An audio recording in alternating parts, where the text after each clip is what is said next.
In Transformation Institute and the Inclusive Society are two organizations that are concerned with the high levels of crime in the country. They've concluded that crime intelligence has been hampered by political players' factional battles.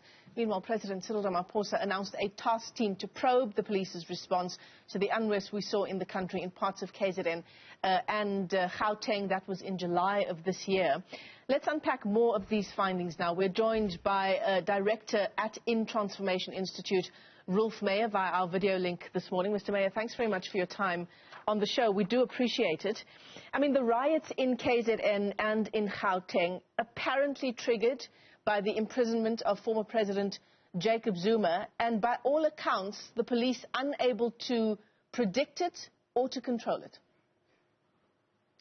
Yeah, thank you very much.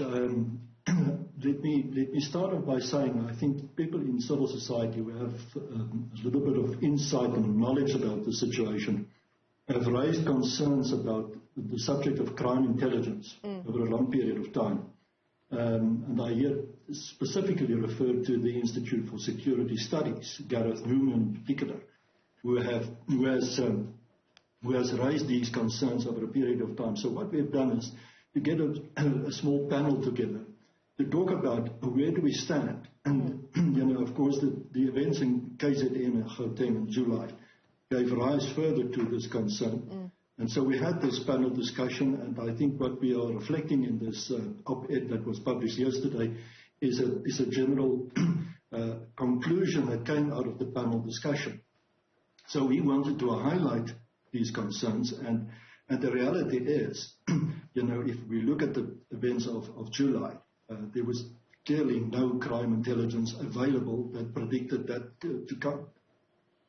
I mean, is that possible? It seems so hard to believe, because we've spoken to, you mentioned civil society organizations, we've spoken to several of them in the aftermath of what unfolded in July, and they've told us that they knew some 72 hours before the riots began that there was some murmurings of something like that might be taking place, that they had tried to forward that intelligence to the relevant government authorities, but still we were seemingly caught unawares.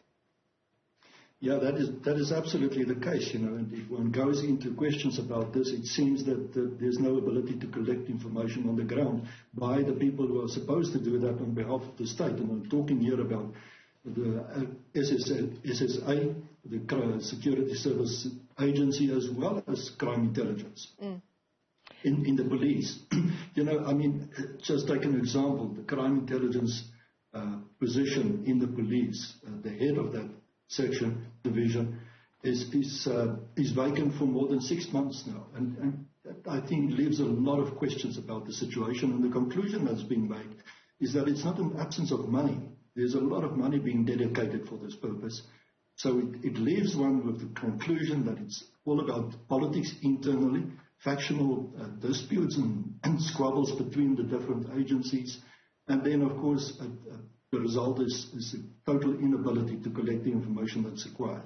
I mean, that's understandable, isn't it, when we think about the number of former crime intelligence bosses who have been deployed elsewhere now, for example, Arthur Frazier, now in the Department of Correctional Services, who themselves face damning allegations of various nature. It does explain why we do seem unprepared when those organizations themselves are trying to deal with internal things, internal matters like that. Absolutely, and that is why it's absolutely fundamentally required that we see an overhaul of these agencies. Now, I think the President has done, since this panel discussion took place, has made some clear moves about that. Firstly, by appointing Dr. Sidney Mufamari as the security advisor in the office of the President. I think that's a very good move in itself. And then also the appointment of the panel to investigate what went wrong in July, led by Sandy Africa. But the point is, it can't stop there. I think what we are pleading for in our comments is that there should be an overview of the system. Some people would say that it needs to be a complete overhaul, and therefore bring in experts not only from inside these services and within government, but also from outside, and bring people that to the table that can have a proper investigation into the situation, come up with the right answers and implementation. But urgency is the requirement. I mean, we can't leave ourselves again caught out as what happened in July. Yeah, and as we talk about the solutions insofar as fixing crime intelligence is concerned, it's the one area where we actually don't need to throw more money at the problem. According to this roundtable that you've hosted, the financial resources of these agencies is not the issue here. What is the issue? Well, I think it's, like I said, mainly political, factional battles within these services. A lack of proper structures, if we look at the way in which the command is being exercised. Apparently, there are just too many bosses and too few that can carry out the work. Insofar as the scope of what this panel was discussing, so crime intelligence and its ability to gather credible information is one issue.